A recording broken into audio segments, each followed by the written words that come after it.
Hello and welcome back to On the Workbench. Today we're taking a look at the relatively new Kobalt 24 volt max heat gun. This is part of the 24 volt max lineup from Kobalt, and this was released early April 2021. And so here's what we got. This is a tool only kit. First thing we want to do when we look at the box is always check out the top tool grid, see if there's anything up here that we don't know about that might be accidentally leaked through the tool grid here. And we see the ×2 lawnmower up here. Still missing the XTR tools. Nothing else that's interesting that we don't already know about, so we can move on from there. Looking at the back for specs, a couple of the key things here. We got airflow of 9 CFM and up to 1,000 degrees with 2 temperature settings. So the settings one's between up to 500 and up to 1,000, and they're suggesting up to 14 minutes of runtime with a 4 amp hour battery. It's unclear if that means 14 minutes with an ultimate output or a regular 4 amp hour battery. And so, let's open the box and see what you get. In the box, we have the tool and some accessories, and we have a user manual. We'll set that aside. Looking at the tool, the first thing I notice is this tool is not the typical glass fiber reinforced plastic that you'd see on a drill. This is the much shinier, I think it's just straight up ABS plastic. A little disappointed in that. Would have been nice if it would have been the actual normal tool plastic. I don't know why they cheaped out on that. The top is our high-low switch. Makes me think a lot like a drill, except for the switch goes in the other direction rather than front to back from speed 1 to 2. And then we have our lock-on switch, spot for our battery at the bottom. And this includes 2 attachments. We've got, basically it's a heat shield for being able to melt heat shrink wrapping. Maybe melt's the wrong word, but to be able to shrink heat shrink wrapping. And we have a nose cone to taper down the velocity leaving the gun. And so these can simply be placed onto the end like that. And you can see where these separate a little bit here in front to be able to snap it in place. So you've got 360 degrees that you can use to put this. So if you're working in a weird position, say in an engine bay and you're working on a wiring loom, you can put that however you want around the tool. There's not one specific way that it snaps on, which is great. So we'll put that aside. Looking at the tool here, let's put a battery on. Now, one other thing I want to point out here, there are no spots here for a belt hook, which I think is okay. I'm not really sure we want a belt hook on a paint gun, but I could certainly see that maybe if you're up and down on a ladder as a painter, maybe you would actually want a belt hook on this. So I don't know. You tell me in the comments below if you'd like to see a belt hook on this tool or not. I feel like that could go either way. So a couple of details about operating this gun. To be able to turn it on, you have to press the safety switch to the right and then pull the trigger. If you keep pressing, it'll lock on like that. So you can leave it on in the continuous mode and set it upside down like that. And then to unlock it, let go, and that will unlock it. And of course at the top, like I mentioned before, we have the high-low switch, which will limit the low setting only goes up to 500, and the high setting should unlock it to go all the way up to 1,000. And if it overheats internally too much, the light down here will blink as a warning that you are reaching thermal capacity. And the other bit here to make sure on this gun is to make sure that the intake vents on the side are not obstructed, because you're going to want to have airflow to come in for this to be able to work. This does have some airflow intake on the rear to be mindful of if you're laying it down. So if you have a way to have some way to let air through, it's like on this mat here, this rubber mat here, it has some pathways for air to get through, which will impact how hot the gun can get. So now, don't tell my wife, but I borrowed her kitchen scale again. And so we're going to get out the Cuisinart kitchen scale, turn it on, and let's weigh this tool with nothing on it, starting out at 0.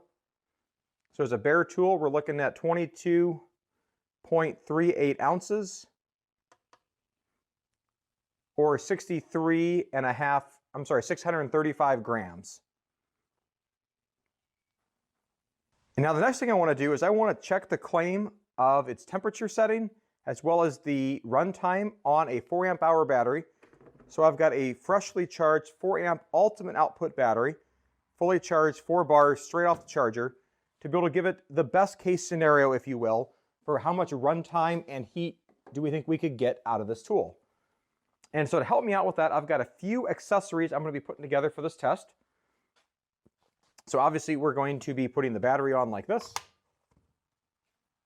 And then I've got a multimeter I'm going to set up on the side over here.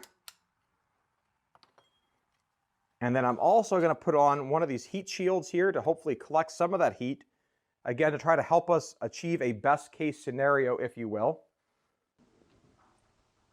And then now to help visualize the temperature, I got my phone connected via Bluetooth to my multimeter, and I've got a temperature probe that I'm going to be holding inside of here, measuring the temperature from the heat gun after it's locked on, and we should be able to see a graph build so we can see what that temperature curve looks like as this gun heats up. So the ambient temperature right now was showing 64.4 degrees in my garage. And now let's turn the heat gun on and let's go.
And there we go. The tool just turned off. I think we got up to 582 degrees. I'll have to put the runtime here on the screen. It looks like it was probably about 13 minutes on this specific ultimate output battery. Obviously my temperature probe here needs to cool down, so I'll put this aside. We'll look at the tool, and just to verify, the tool here was in the high position on the left for the duration of this test.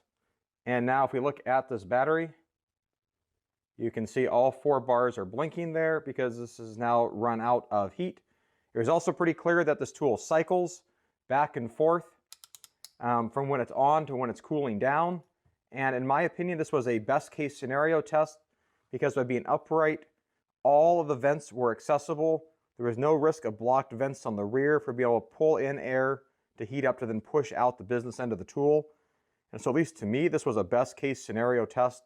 And then adding that heat shield around the outside there to hopefully keep the temperature probe as warm as possible so that we're, again, trying to give this the best case scenario for it to succeed. We got the 682 degrees. Maybe if we swap this battery pack out for another one and another one, maybe we could push 1,000. I'm kind of skeptical of that number just after this test here. You know, but I was impressed at how quickly it got up to 500 degrees. It ramped up pretty quickly on the first trigger pull, and so I thought that worked really well. And so all in all, I think this seems like an interesting tool. I like the idea that this actually can stand up flat, you know, because one of the other issues I've had with heat guns that are corded is they never sit upright, and for trying to provide separation from the hot part of the tool from the surface so you can let it cool properly, because if you start laying it down, you run the risk of melting something, burning something, scorching something, which is otherwise damaging a surface after you're done with the heat gun. So the fact that this is able to stand up, and you can see that the temperature probe and everything else is nice and cool right here by the grip. I was even able to hold the probe just right underneath it just fine, no problem. And so in terms of its ability to focus the heat, it clearly does that quite well, that it gets the heat exactly where you want it to go, that this is a tool for removing paint or for being able to do or to shrink up heat shrink tubing, or other similar type connectors to remove finishes and the like.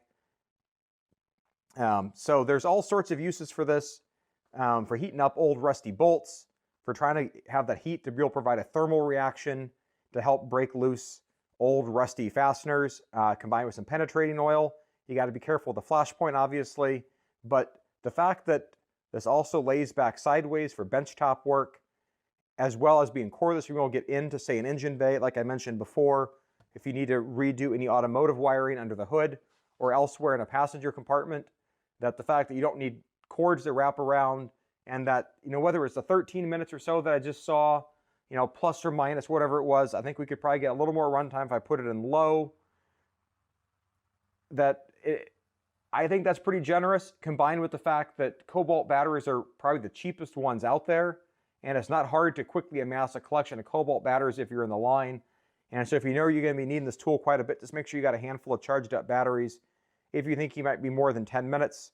And so this ultimate output battery, which I think is a best case scenario, I mean, obviously there's a few more tests we could do with the 6 amp hour battery versus a normal 4, but I thought this would be a good fodder for discussion. One last detail I should point out, after we completely ran down this battery, that I'm able to hold this battery here, and this is, it's warm to the touch, but it's not too hot at all.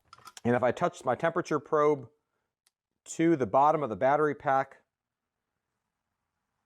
we're getting a reading of,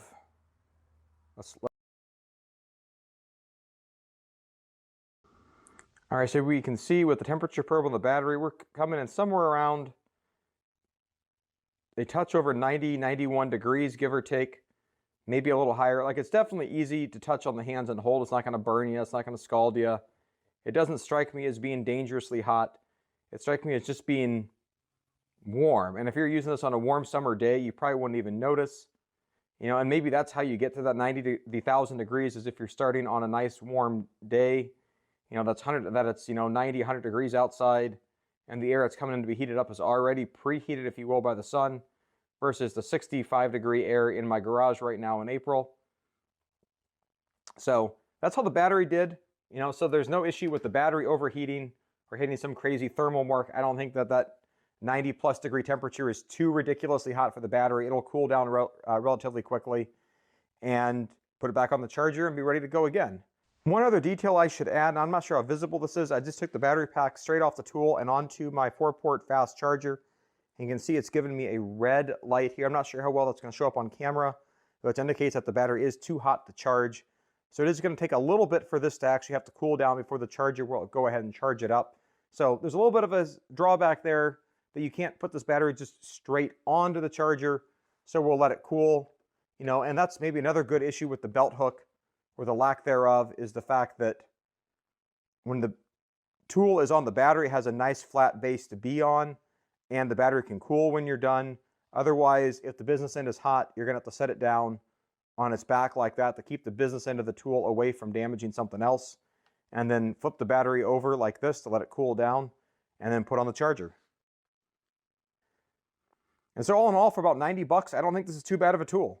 I think the fact that you can set it up like this, the fact that you can lay it down, you can use it as basically a benchtop tool. You've got the high and low settings here. You've got the ability with the heat shields and the other accessories, that not all heat guns actually come with those kind of basic accessories, oddly enough. The fact that they include it here, I think, is fantastic.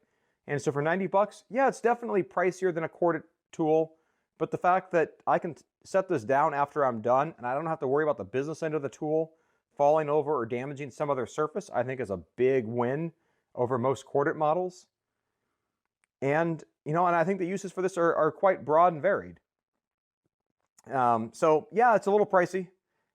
If you're already in the Kobalt battery lineup, this is a great addition to it. It would have been nice if they would have made this out of the heavier grade tool plastic like I mentioned earlier, but I think that's at least passable. And so if you got any other questions or comments, put it down below. Like this video, give it a thumbs up. Click the subscribe button if you haven't already done so. Thanks for watching, and have a great day. Bye.